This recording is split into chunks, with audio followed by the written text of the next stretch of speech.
boy, yeah, boy. My name is T-Rexy. I was given this name for having every body stat maxed out except for arm mass, a stereotype that threatens the T-Rex. Though lacking the rarest leather and the largest jawline, I had the appearance of a giant that only comes out of his cave to roam Walmart. Huge rednecks must be fed and entertained, which begins with the main menu, where you'll hear 3 similar songs that I'm convinced was performed by M. Dickey himself. What the hell is this?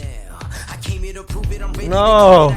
I don't know, I like the old keep it hardcore! Personally, I didn't want to pay $1,000 for a new song, so I went without a theme for my barely coherent story. Me not caring about music attracted all the dumb broads. When you're not constantly going on about your music taste, pussy gravitates to you. This boosted my confidence. You can keep looking at me while I talk to you and circle you like a T-Rex. Nevertheless, there will always be a woman in jean shorts jealous of all the ass you pull. In the end, you'll conquer all the ladies if you're 7'10". I was ready to get my fuck on in wrestling school, but Denon Dark told me no. Not yet. I argued with the speech bubble concerning the audience. For who? No one's fucking out here. You guys gonna wrestle for the chairs? That just make her pissed? Come on, the show can't start until you get off of me.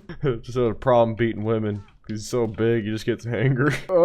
After my first unsanctioned victory, I figured I deserved theme music. Well, it's the big show. Who's that jumping out the sky? R.A.Y. Mysterio. Also had to come up with a gimmick I had mumbled to myself during my entrance. I'm T-Rexy. I'm a gun rights activist.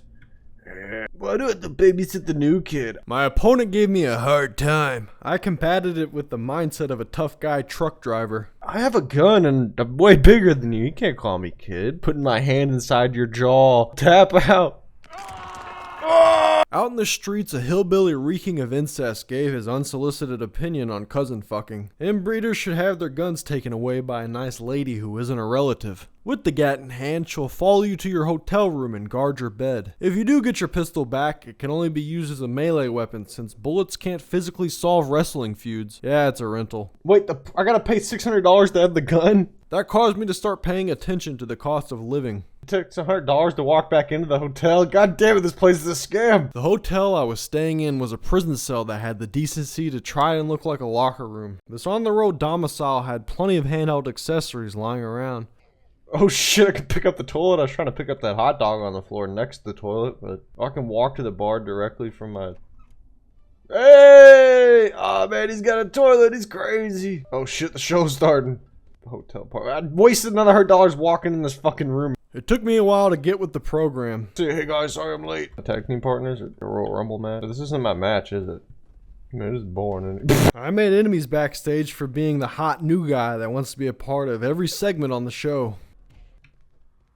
Oh goodness. Piping rivals behind the scenes had a negative effect on my performance. So did my tendency to move furniture. It pissed people off. I'm just gonna take your desk. Fuck you, man. I'm the boss. Well, I guess not. Shit, I guess not. I didn't mean to take his desk. Success doesn't come to those who spend their dimly lit hours making friends. It's rewarded to whoever can do repetitive tasks the longest. Destroying my health and just making one arm stronger. It's gonna bother me if this is the only arm he works. He doesn't work his other arm. One buff arm is enough to bring out the cardboard fans to watch students be sloppy.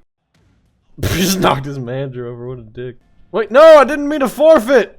Accidentally pressing escape got me put on commentary duty as punishment. Part of it included getting a mic stabbed into my arm to make me better at cutting promos, and I had to humor the jerk-off artist sitting next to me. I gotta predict. It will go longer than 5 minutes. You heard it here first, folks. I was built to wrestle, not sit at a desk. Can I get up and actually fight? Oh my goodness! I'll choke him to death too. Oh, you don't like my prediction, huh? The assault on my broadcasting partner was so good it sparked the referee's interest. Oh, you want to referee this instead? When the match ended in less than 5 minutes, it made the man I had slammed through a table angry. Still moments later, he wanted to form an alliance with someone who's hurt him with lies and kicks. I don't know, man. That's the guy who said I was shitty on commentary. But oh well. I ain't got no one else. That team didn't matter because I graduated from wrestling school and signed a contract with the UFC. While it does have a similar paint job, it's not really MMA. It's Weekend Warriors, the name you call an aspiring fighter to get them to punch harder. At my new company, the boss was more demanding. Dang, dude, we just got here and he's already telling me to make changes. Yes, I am a good boy. The bums on the subway were meaner too. Oh no, I'm on the fucking train with the goddamn Joker. I trained in the menu with We Fit aerobics to prepare for anything. All my energy was drained and the sibling grappler returned to record me sleep. Oh, I'm just gonna sleep on the floor. The power nap didn't help. I was breathing heavier than headset eaters. The guy's fucking having a hyperventilating attack trying to get this fucking promo. Regardless, I'd put up a fight. I'd like lean down to punch this lady. I didn't understand the rules of the fight, causing the cage to reject me. Why can't I climb the cage? That was the end of me. Finally. The loss had me once again questioning what I was spending my money on. Cost me $10 to eat a hot dog off the floor. Cash rolled in when I chose to dead my name by switching to T-Rex Killer 1-800. That ballsy move got me on Joe Rogan's podcast. I barely fit in the studio. Hell, my gut protruded through his table, though surprisingly he didn't hassle me about exercise. You be my manager? Shit, man. Joe Rogan's greedy, man. I thought he was rich. Because...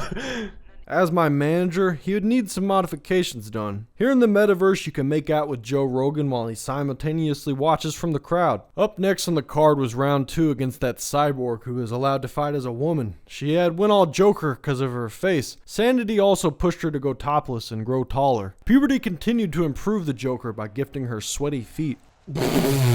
All I had to do to win the bout was play Border Patrol, and I looked like the type to volunteer for slapping illegal immigrants off a fence. The cage was a glove that I could use to interact with the outside world while preventing handshakes from climbing into my bubble. Unfortunately, the president of this karate league said count-out victories are stupid and ordered the match be restarted. None of us wanted to work overtime, especially the referee. Come on, just do the count. Don't kill yourself, ref. Do the count.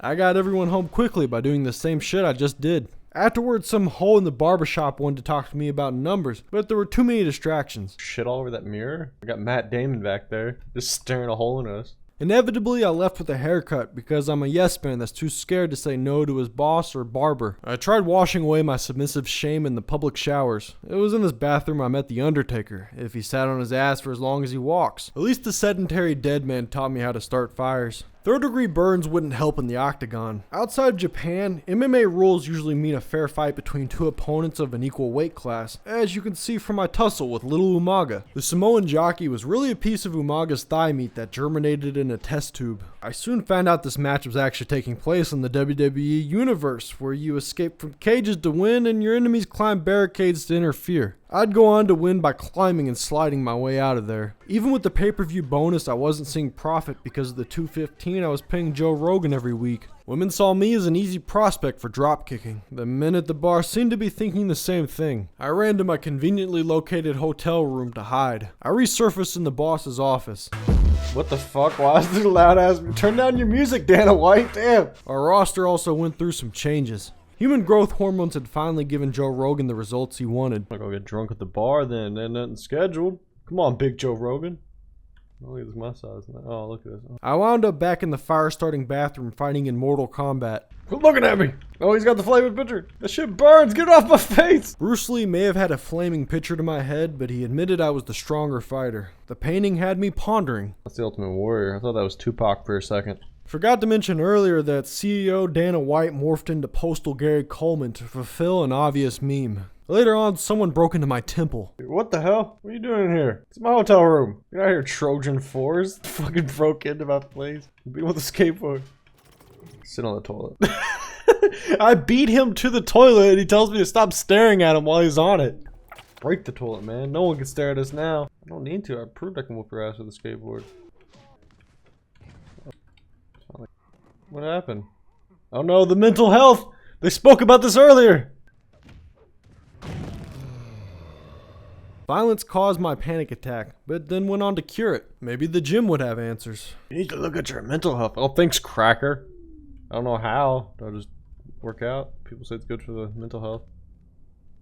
What kind of fucking you just pick up a fucking weighted plate, just hold it above your head like a baby. Oh no, Joe Rogan's back in my hotel room. Well, at least this guy's dead. And watch over me while I sleep. A fucking hospitalized Trojan force for breaking into my hotel room. I mean, that should be part of the headline. The real news was that my rivalry with the Joker was heating up. Wheelchairs and apples? Listen, the Joker, I'm really not comfortable with the idea of fighting against a woman. Oh yeah, I'll float you outside the ring. Oh yeah, ooh. During the match, I snatched away a steel chair from the ref. He quit on the spot since that was his only protection against whatever paranormal shit was going on in this arena. The ringside ghost was in my corner, acting as an ankle-grabbing manager. Spiritually counted the pinfall for me as well. Discussing roster reform again, management decided to decrease Joe Rogan's height. This doesn't seem right. The fans don't improve. Fret not, for I am still a tower who isn't changing his ways, unless the boss tells me. I'm more popular than you. Had to be somewhat popular if Rogan was trying to sell me a skateboard. Dude, everyone's just trying to extort me. Hey, would you like to buy this skateboard for $110? Me rejecting his offer put a damper on our relationship. Now I'd be alone in the process of making a Vince McMahon out of Dana Black. It's been a secret up until this point, but I fought dirty. Stomp 'em in the nuts. Stomp 'em in the nuts. Boot neutering was 90% of my moveset. Not long ago, I betrayed Joe Rogan's trust, and for that, he became black. You see, a cloning accident took place in the gene editor during an experiment that sought to turn everyone into Joe Rogan, like the government psyop known as podcasting. I dropped out of the study when I realized how much clicking work it'd be. What can I say? I'm lazy. I injured myself due to my constant need to stand up in bed. Broke my dick. A stranger noticed my limp and offered me a ride to the hospital. I'm almost there, but yeah, pick me up, piggyback me. Yes, get me to a hospital. I was right, it was my fucking groin. Seeking revenge for my groin, I took on an old greedy friend. Sorry, Joe, I didn't mean to do you like this. This is how I win all my matches. After multiple sack flatteners, I added another W to my record. However, the man in charge would rather see me win a title. Hearing that awakened a beaten so bad, he told me in third person how I sidelined him. I got suspended for this, thus pushing me into a desperate corner.